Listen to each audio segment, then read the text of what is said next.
এমনও তো প্রেম হয়, ও চোখের জলে কথা কয়। মেধার স্বাক্ষর রেখে দেশের সাংস্কৃতিক অঙ্গনে যাত্রা শুরু করেছিলেন সঙ্গীতশিল্পী কিশোর দাস। কণ্ঠে সুর তুলে পথ চলেছেন নিজের মতো করে।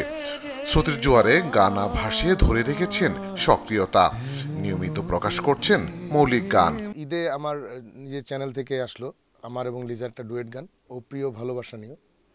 তো এই গানটা রিলিজ করেছি। এটার একটা ভিডিও আমার ইউটিউব চ্যানেলে এবং ফেসবুকে আপলোড হয়েছে, অ্যান্ড স্যামাইলটেনিয়াসলি লিজার পেজ থেকেও গেছে।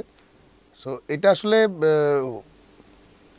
ঈদের ঠিক 10-15 দিন আগের প্ল্যান থেকে করা। হুট করে একটা গান কাজ করতে করতে মনে হলো এটা ডুয়েট করলে মনে ভালো লাগবে। তো ওটা গানটা নিয়ে যখন এগুচ্ছিলাম তখন হঠাৎ লিজার সাথে একদিন দেখা হয়ে গেলো। ধরো ওরে জাস্ট গানটা পাঠালাম, ডেমোটা। তো পাঠানোর পরে আবার বললাম, ভাই এটা কোন সিনেমার গান? তাহলে সিনেমা না, এটা আসলে আমি আমার মতো করেছি, তুই যদি গাইতে চাস বলে অফকোর্স এবং থ্যাঙ্কস টু লিজা। গ্লিটারের টুইন লেমন ও অ্যান্টিব্যাকটেরিয়াল ফর্মুলা বাসনকে চকচকে জীবাণুমুক্ত করে আমাদের দেয় গ্লিটার গ্যারান্টি।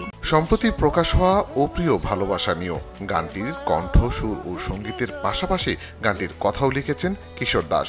প্রশ্ন ছিল, তবে কি লেখালেখিতে নিয়মিত হচ্ছেন তিনি? লিরিক লেখাটা আমার কাছে পৃথিবীর সবচেয়ে কঠিন বিষয় মনে হয়। সো আমি যেটা করি, আমি যখন টিউন করছিলাম ওই সময় আসলে টিউনের সুবিধার্থে হয়তো এটা খাপ ছাড়া কিছু লিখেছি, পরে ওটাকে ফার্নিশড করেছি। করার পর দেখা যাচ্ছে ওটাই সুরের সাথে গেছে, এই জন্যই করার। But I am not a lyricist, I don't want to be a lyricist, it's a difficult job. সময়ের সাথে সাথে পাল্টে গিয়েছে গানের ধরন, নতুনত্ব এসেছে চলচ্চিত্রের গানে। সেখানে নিজেকে কতখানি মানিয়ে নিতে পেরেছেন তিনি? প্রতিটা আর্টিস্ট তার দর্শক নিজেই ক্রিয়েট করে, যেটা আমার মনে হয় আই এম নট রং।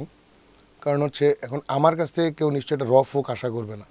র টাইপের যে ফোক, যেটা আমাদের শফি মণ্ডল ভাই বা কথা কুদ্দুস বয়াতি ভাইরা করেন, বা আমাদের রিঙ্কু যে টাইপের র ফোক গায়, তো ওইটা আসলে আমার কাছ থেকে অডিয়েন্স আশা করবে না। আমার কাছ থেকে একটা মডার্ন ফোক আশা করতে পারে। সিনেমায় লাস্ট করলাম যে সেটাও ব্যাপক প্রশংসিত হয়েছিল, সেটা হচ্ছে প্রহেলিকার চলচ্চিত্রে এটি গান করেছিলেন, সেমি ক্লাসিক্যাল, হৃদয় দিয়ে ভালোবাসে যারা, আসিফ ইকবাল ভাইয়ের লেখা ছিল। তারপর করেছিলাম লাল শাড়ি, একটা মুভি বেরিয়েছিল, ওটার টাইটেল ট্র্যাকটা গিয়েছিলাম, ইমন শাহর গান। সো এই লাস্ট ওয়ার্ক ছিল এটা। আর সিনেমায় তো আগের মতো আসলে ওই বিষয়টা এখন একটু চেঞ্জ হয়েছে। আগে যেটা হতো যে এমনও দিন গেছে আমি দিনে 3টা ফিল্মের গান গেছি। সো এখন বিষয়টা ওইভাবে নাই। দেশের গণ্ডি পেরে বিদেশের মাটিতে গানের শো করতে যাচ্ছেন কিশোর, জানালেন তার বেশ কিছু আপডেট। আমি যাচ্ছি, দেশের বাইরে যাচ্ছি, আমেরিকা যাচ্ছি, আর আগামী মাসে যাব। আমাদের ওখানে আনন্দমেলা ফেস্টিভ্যাল আছে, দেন ফোবানা আছে, তো ওগুলোতেও জয়েন করব।